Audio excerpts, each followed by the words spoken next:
Olá, eu sou Dead Joe, o seu mensageiro das sombras. Existem medos que nascem do escuro, outros do silêncio. Mas há um tipo de terror mais antigo, mais primitivo que vem do alto. Porque desde que o ser humano aprendeu a se abrigar, ele teme aquilo que se esconde acima de sua cabeça. Hoje que eu abro diante de você o 6º arquivo do Decálogo Sombrio. Um registro que não fala de ruas vazias ou florestas isoladas, mas de casas-lares, lugares onde deveríamos estar seguros.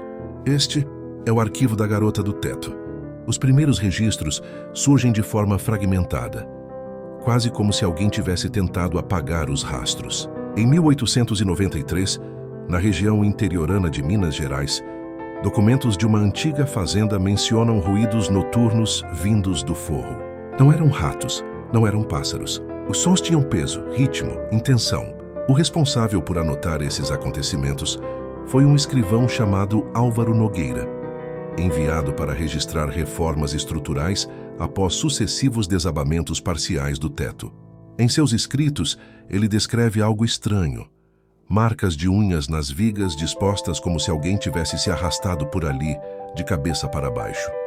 Décadas depois, em 1937, um caso semelhante surge em São Paulo, num casarão antigo no bairro do Cambuci. A moradora, Dona Efigênia Ramos, relatou ouvir passos leves durante a madrugada, sempre acima do quarto. O detalhe perturbador é que a casa não tinha segundo andar.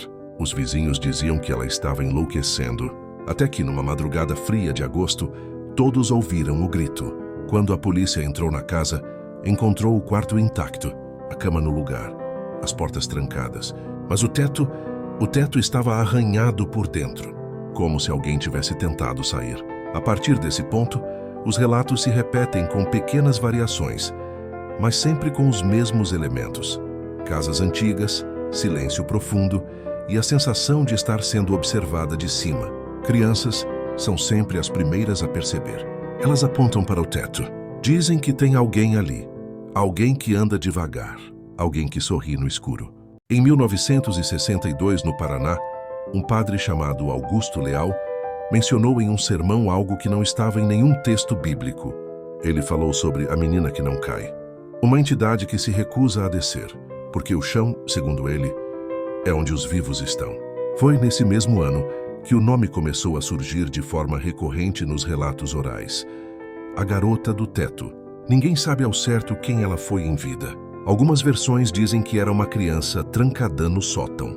Outras falam de uma jovem escondida durante uma fuga. Mas todas concordam em um ponto: ela morreu olhando para cima, presa entre vigas, respirando poeira, esperando por ajuda que nunca veio.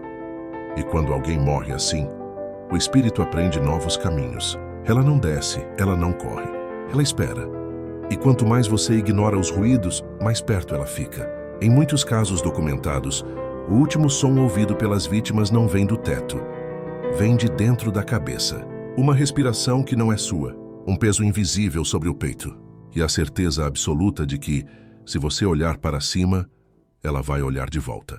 Foi exatamente isso que aconteceu em 2008, em Recife, quando um casal relatou semanas de barulhos noturnos. A mulher acordava sempre às 3 da manhã. O homem dizia não ouvir nada, até a noite em que ele ouviu pela primeira vez. Não eram passos, eram unhas.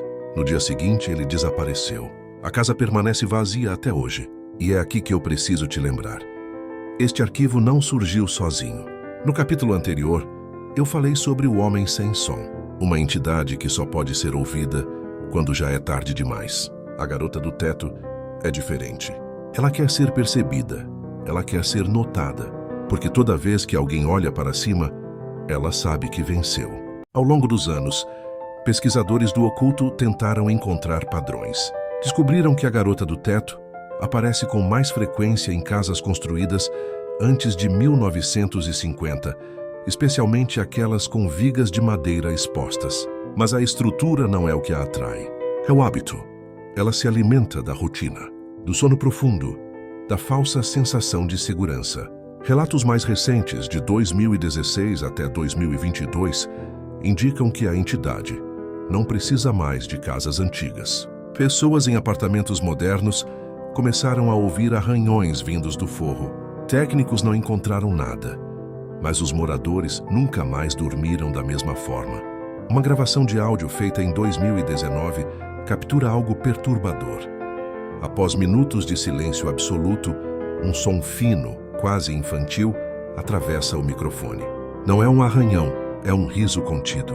A garota do teto aprende. Observa, se adapta. E se você está ouvindo este relato agora, talvez seja porque ela já sabe onde você mora.